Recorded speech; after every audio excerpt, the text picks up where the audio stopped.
When I woke, I wasn't in Miami. The walls were rough wood.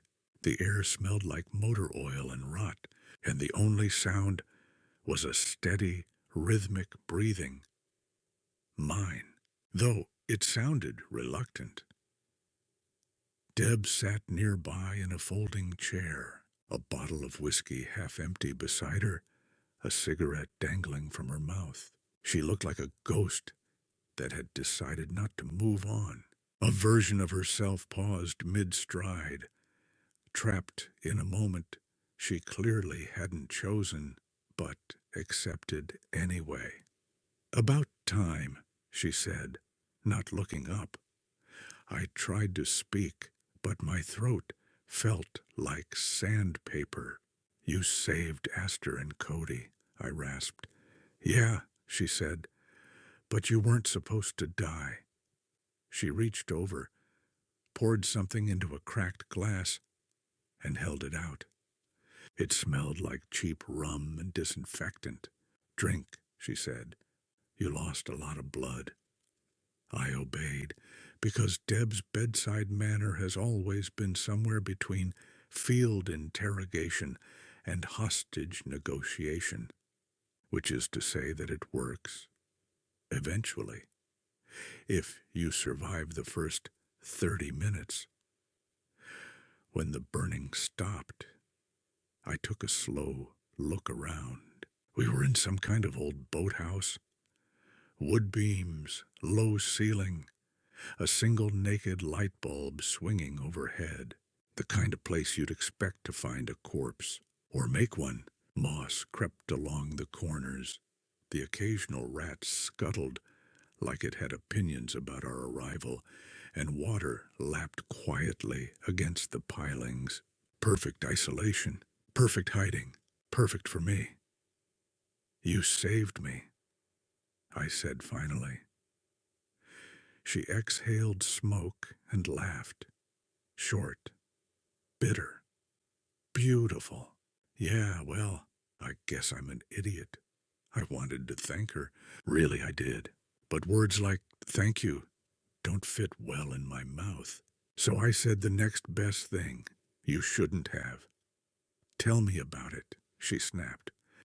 "You have any idea what it took to drag your stupid bleeding body out of there? You're heavier than you look." "Muscle weighs more than fat," I offered helpfully. "Dex," she said, and her voice cracked on the word. "You blew up a fucking yacht. Brian's gone. Raoul's gone. You should be gone. The world's better off thinking you are." "Yes," I said. "That's the plan." She squinted at me. "You got a plan?" "Always," I said. "Step 1, don't die." That earned me a very Deb-like eye roll. She patched me up over the next few days. It wasn't pretty. Her medical training consisted of crime scene triage and YouTube tutorials. But she managed. She worked with that grim determination she used to have on the force.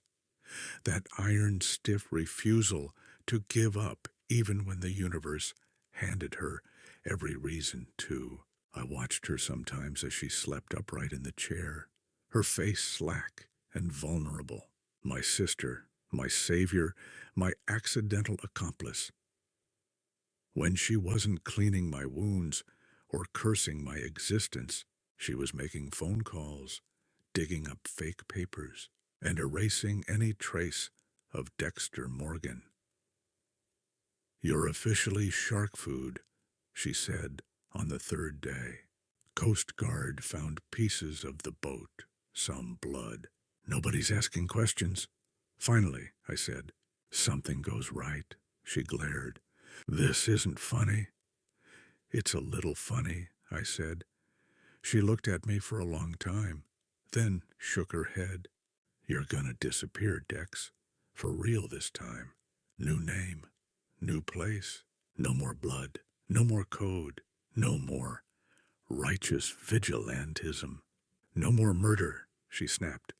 Her voice broke at the end, and she turned away. before I could see her eyes. "I should have let you drown," she muttered. "Would have been easier." "Yes," I said softly. "For both of us." Weeks passed. My body healed, but the silence inside me did not. The dark passenger, my ever-faithful hitchhiker, had gone quiet since the explosion, sulking perhaps, or waiting. I could almost feel it stirring in the corners of my mind like a bored cat. Sometimes, in the middle of the night, I'd wake up and listen for it. That whispering, that cold nudge that used to guide my hand.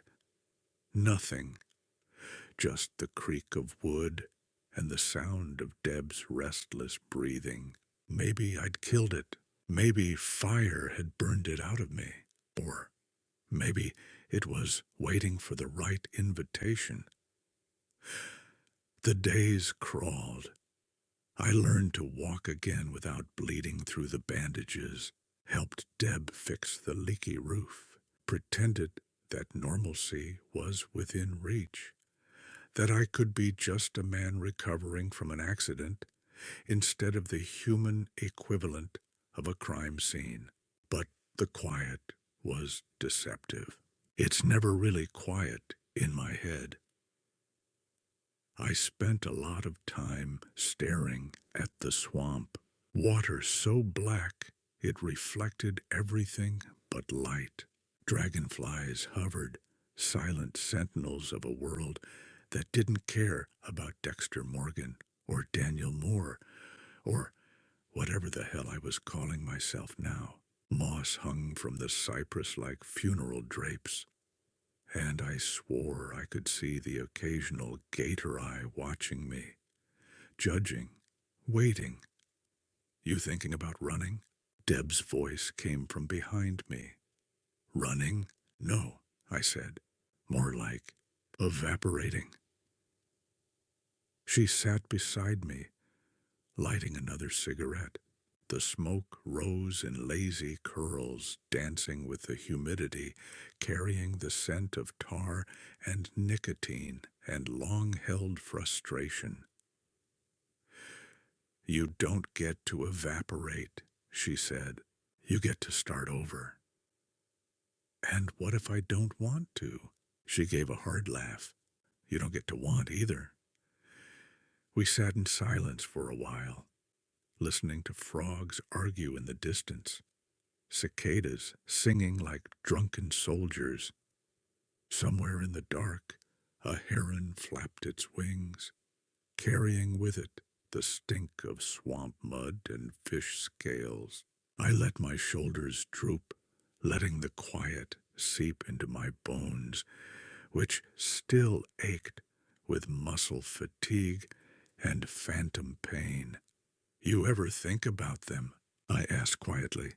"Rita, the kids," her shoulders stiffened. "Every day." "So do I said, though I'm not sure I should."